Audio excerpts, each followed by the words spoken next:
Everything is pre planned. అలా జరగాలనుంది, అలా జరిగి తీరుతుంది. అలా జరగాలని లేదు, అలా జరగదు ఎన్నటికీ. ఇది గౌతమ బుద్ధుడు చెప్పారు.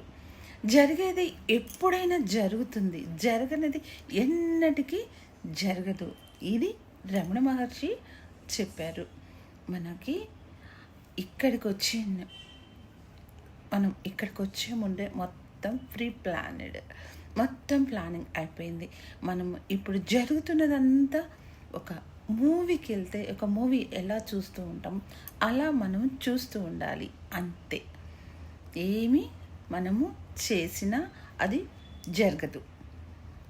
అంతా భగవంతునికి చెప్పేసేయాలి, భగవంతునికి శరణాగతి అయిపోవాలి. ఆయన్ని చూసుకుంటారు. అంత భయం